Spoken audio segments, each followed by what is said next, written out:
Welcome to Caskets and Cocktails, Memoirs of a Cemetery Dude. Get ready for a hilarious dive into the world of death care where cemetery industry veteran Mr. Danny and his daughter Katie will answer all those crazy questions you've been dying to ask. Go ahead and pour yourself a drink, pull up a rocking chair, and get ready for some laughs because we guarantee Caskets and Cocktails will be the last ones to let you down.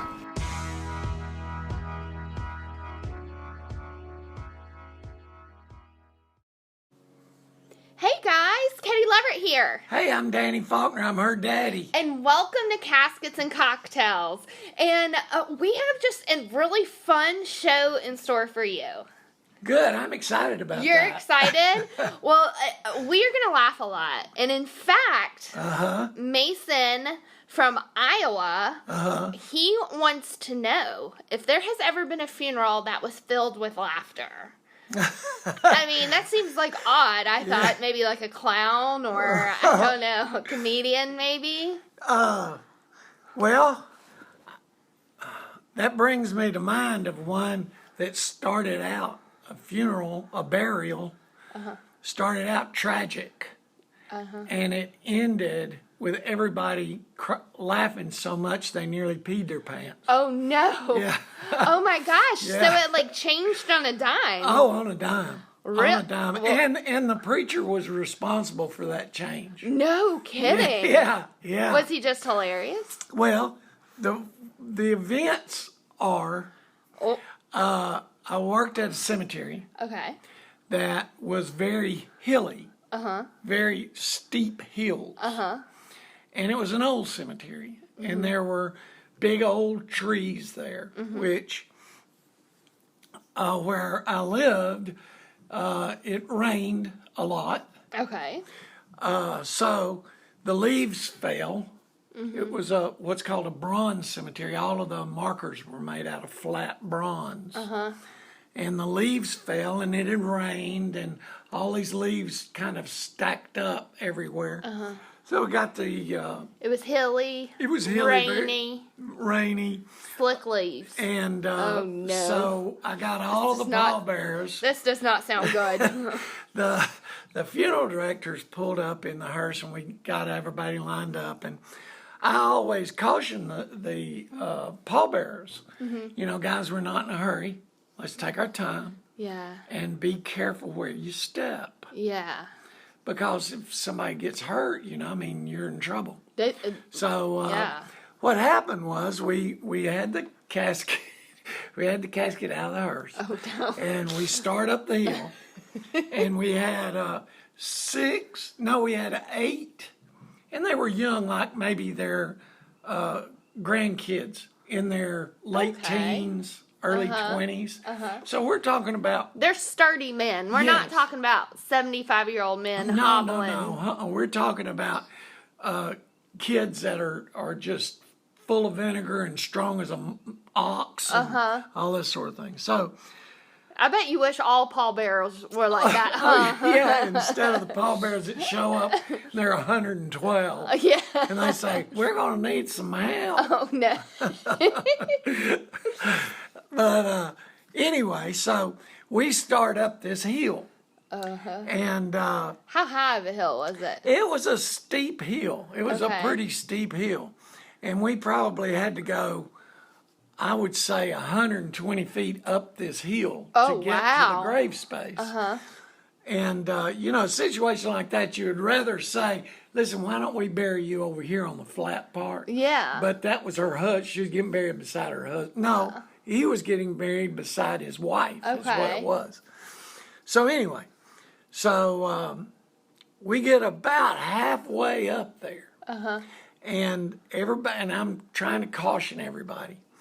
Well, the last 2 guys stepped on these wet leaves on a bronze marker. Oh, my gosh. And their feet went out from under them, and they dropped there into the casket. Oh, my God. It snatched out of everybody else's hand. You are kidding me. No. Oh, my gosh. Oh, my gosh. It slid down the hill like a sled. Just zoom. Oh, my God. And it hit the little, they had, instead of curbs, they had little ditches, like concrete ditches. Oh. It hit that concrete ditch and went up into the air. Stop it. Yes. Stop it. Went up in the air about 2 feet. And it slid across the street and hit a tree. Boom. No. And it dumped the dead guy out. Stop it. Yeah, it did. Stop it. It was hilarious. Oh my But, God. I mean, not funny at the time. I was pretty upset. Were you?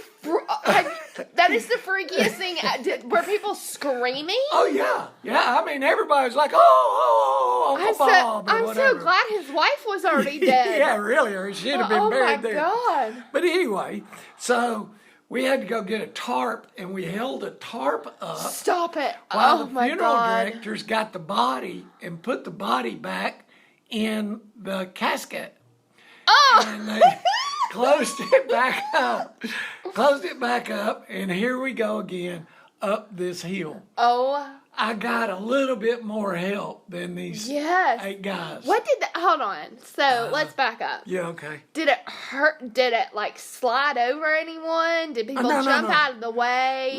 No, people were kind of just starting to leave the road and head up to the grave. Oh my God. So they're at the bottom. They're at the bottom, and it's like a giant casket is just hurtling towards them. Yes. What is that? Like the bobsled race Exactly in what the it looked Olympics. like. Oh my It looked God. like a bobsled. But, I mean, you know, what a way to go out. What did the pallbearers say? Were they like, "Oh my God, I'm so sorry"? Oh, well, you really were can't. they You super can't, embarrassed? You can't use what they said on them. Oh, we are a PG-13 podcast. There you go. Oh my But God. it was tragic.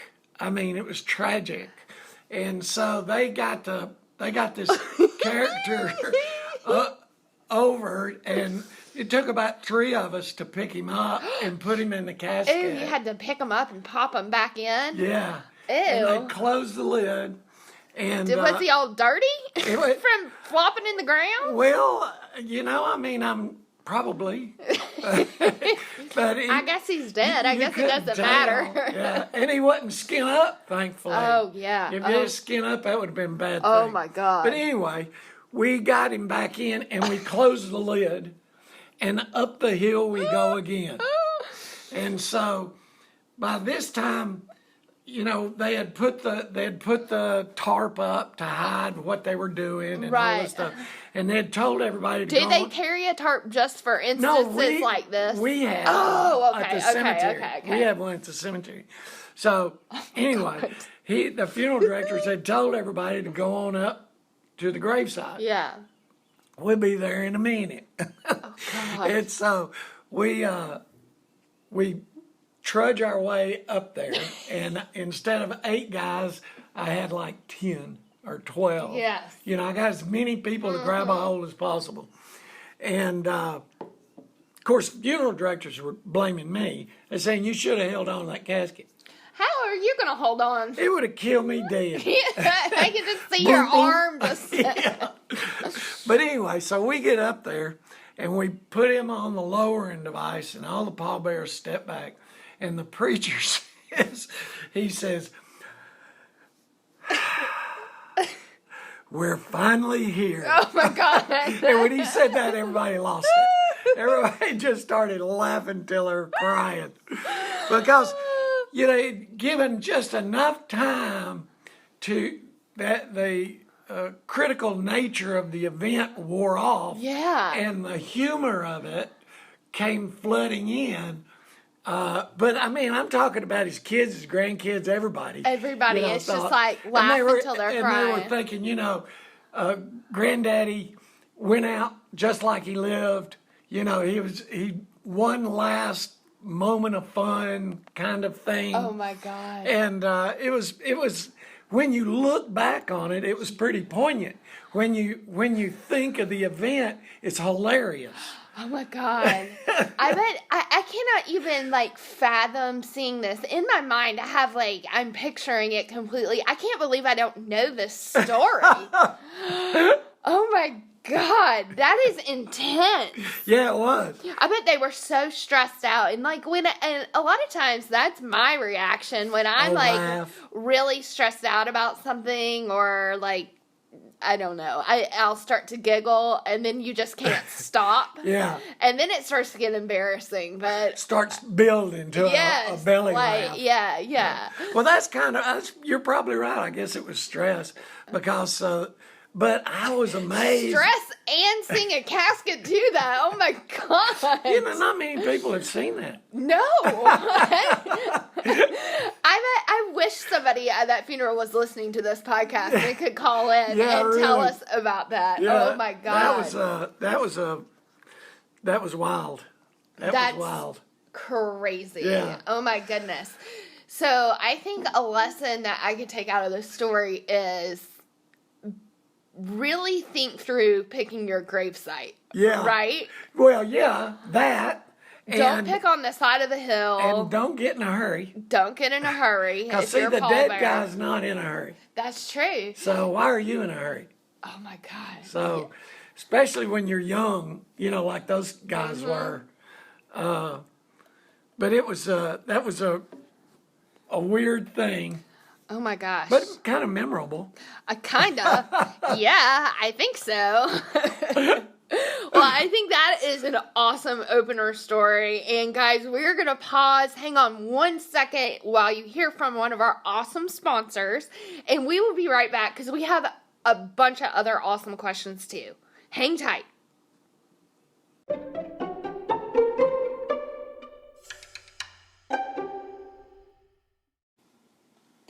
Beach Too Sandy, Water Too Wet is a comedy podcast featuring brother and sister duo Alex and Christina as they recap dramatic readings of one-star reviews written by real people with not-so-real problems. Whether it's a bar's no throw-up policy, a barista who's just too friendly, or a school psychologist's fashion sense, prepare for equal amounts of laughter and eye-rolling. Listen to Beach Too Sandy, Water Too Wet on Spotify, Anchor, Apple Podcasts, or any of your favorite podcast apps. You can also find them on all social media platforms at Beach Too Sandy.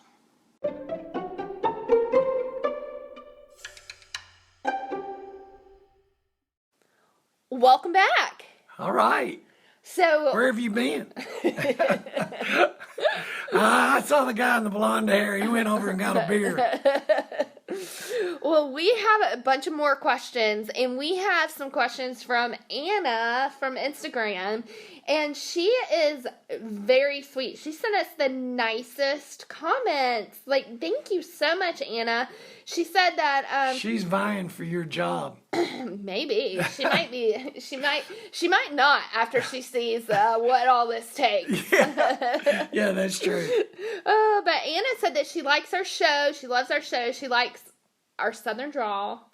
And she also likes that her 15-year-old daughter can listen. So, and that makes me happy. Like, we're cleanish. It makes me happy, too. Yeah. Because I thought I was a lot dirtier than that. Me, too. Yeah. Every episode, I kind of hold my breath a little bit because I'm not sure what's going to come out. See, from now on, I'm going to be thinking of Anna's daughter. Yes, or Daniel's preacher. Yeah, oh, yeah, that's right. Yeah. Daniel's preacher listens. Yeah. Oh, I really better clean my You better watch it, bub. Wow. You better watch it. But she sent us quite a few questions, and one of them is a humbling question. So we've gotten quite a few of these, and I guess people are curious about humbling experiences. Maybe it goes hand in hand with the industry. They probably hear me and think that old man needs to be taken down a couple of notches. Maybe. Yeah, he needs to be humbled. Yeah. Maybe. But do you have anything that kind of went on that would help with that? Well, I mean, in an humbling ego kind of way. You have an ego?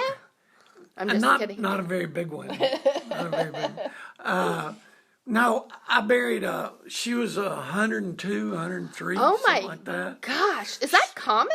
It's getting more and more common. Really? Yeah, we're burying a lot of people in their 90s and early hundreds. Yeah. Yeah, it's getting more and more common. Wow. Now when somebody dies at 86, you say, well, that's awful young to die. Really? Yeah.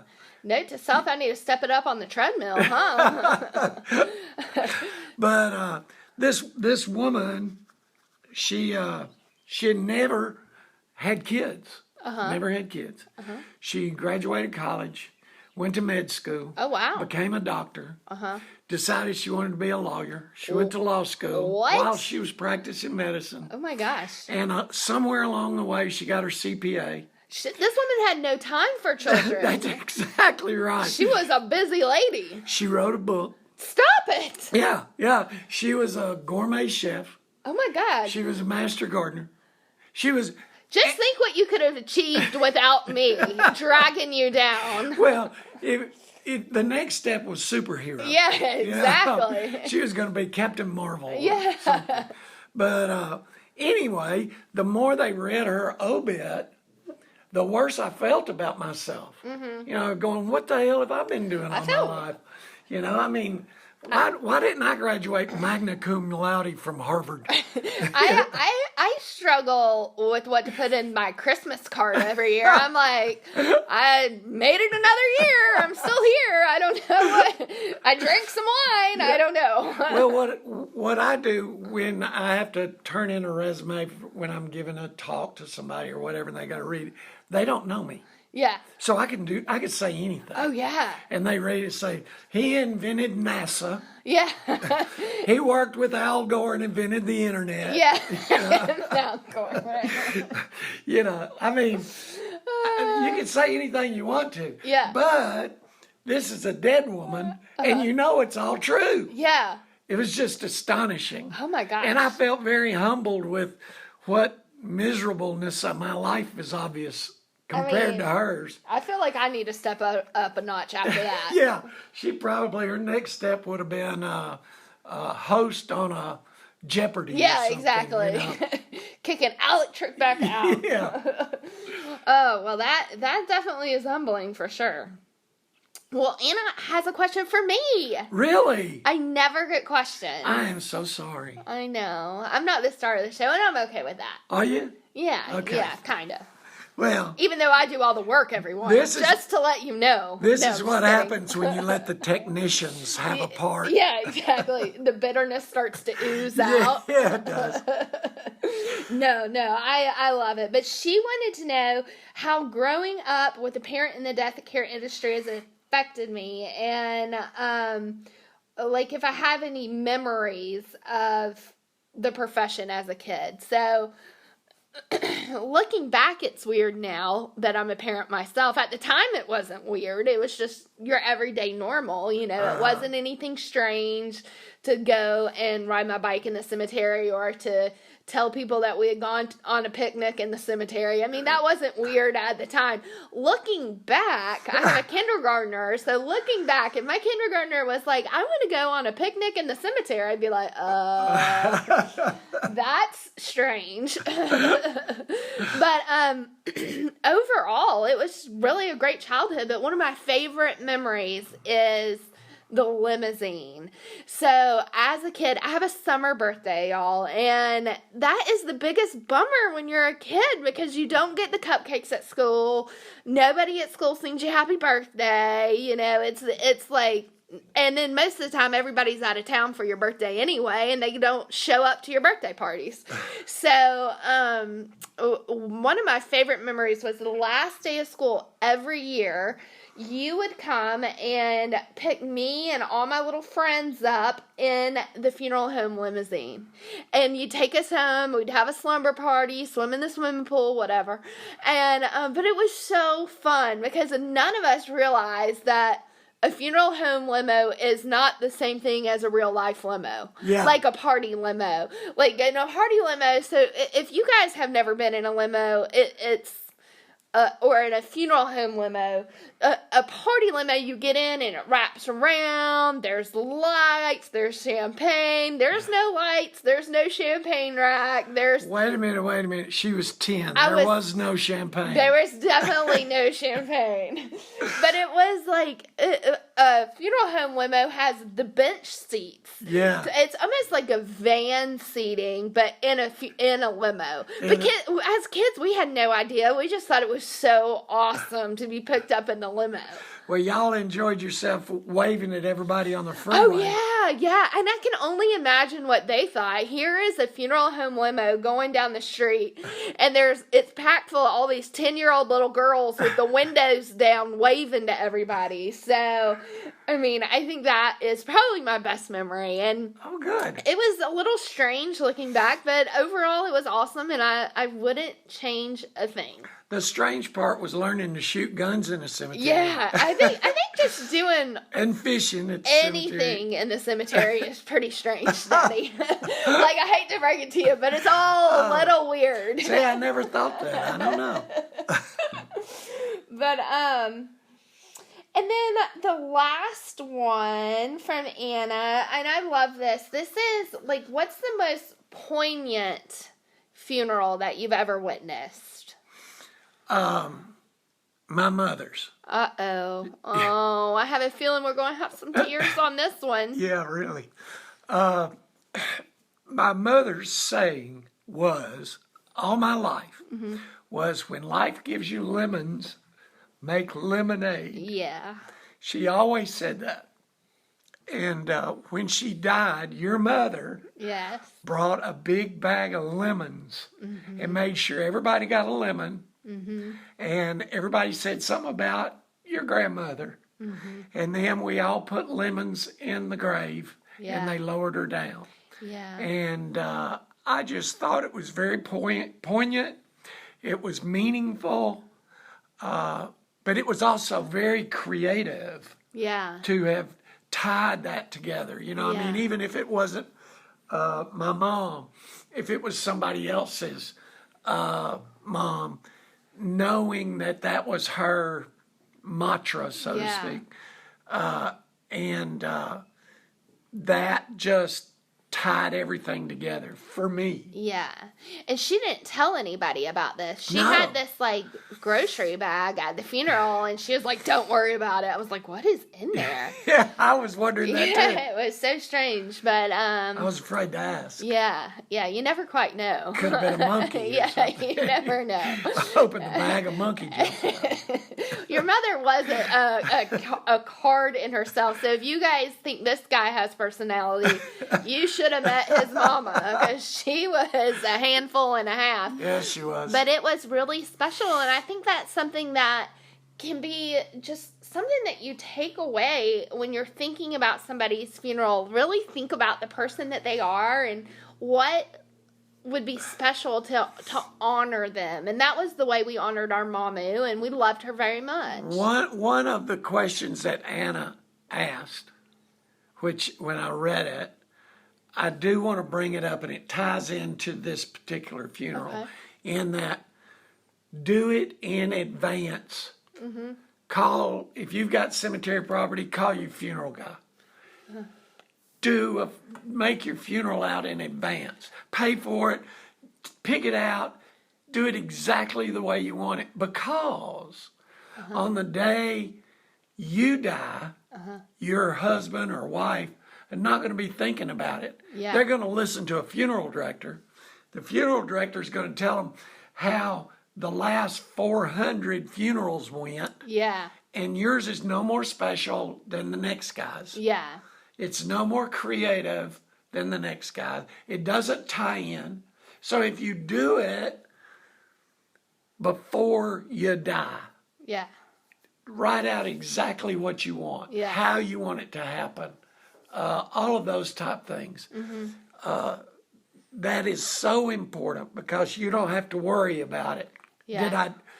You will always regret. Oh, I wish I had. Oh, I wish I had. Yeah. You know, so spend the time together to work it all out. Yeah. It just makes sense. Yeah. And it might be an awkward conversation at first, but it's definitely worth a conversation and worth putting that extra effort in if you want to have, you know, a splashy funeral, which I think I think everybody wants a splashy funeral. Nobody wants to be like, oh, I went to so-and-so's funeral and it was the same as exactly. the other 10 people who have been buried recently. You know, and everybody is unique and has unique things that they care about. Yeah. And they should be incorporated, I think. I think so too. Instead of giving it to some funeral director that says, okay, well, I know how to do these last 10. Yeah. So I'm going to have this one exactly like those 10. Yeah. And then when it's all over, you go, oh, you know, I wish I had said so-and-so. I wish I'd done so-and-so. Yeah, yeah. You know, I don't know. I encourage everybody, not just because it's what I do for a living, right? But I encourage everybody to take the time to plan out your funeral and have it your way. Yeah, I like that. Yeah. I love that idea. I think that's really I'm thinking about making a song like that. Have it your way. I just want to see the music video that goes along with that song. Where it is. Like, I can just see you and the Backstreet Boys in the cemetery breaking it down. Yeah, oh yeah. Yeah. Yeah, they're my homies. Well, Anna, thank you so much for your questions. We just really appreciate your support, and we appreciate everyone's support. Yes. We are so grateful for this opportunity, and it is just so much fun to get to do this with you. Well, I love it. I do too. We're getting more and more listeners, but what would be super helpful if you guys tell your friends and family about Caskets and Cocktails. We would really, really appreciate that. Be sure to share us on social media. Tag us in posts. Share us to your Instagram stories. Usually if you share us to your Instagram stories, I share you back. So it is a win-win. But we're really trying to build up our following, and each week we get more and more listeners, and it's because of our awesome audience telling all their friends about us. There's 2 or 3 we may have to fire. What? Yeah. No way. Too many people. Too many people. There's always room. Like a good Southern dining table. There is always room. Okay. Pull up a chair and come eat with us. There you go. There you go. So be sure to follow us on social media. We're Caskets and Cocktails everywhere. Facebook, Instagram, Twitter. Most active on Instagram, I think, but just because I can't figure out Twitter. So if anybody has some Twitter ideas. You ought to call Donald. Oh, I should. Call Donald and ask him. He's got Twitter down pat. Oh, he does. He's not afraid to tweet. He's not afraid to throw out a tweet or two. But we just really appreciate your support. And remember, we'll be the last ones to let you down. Have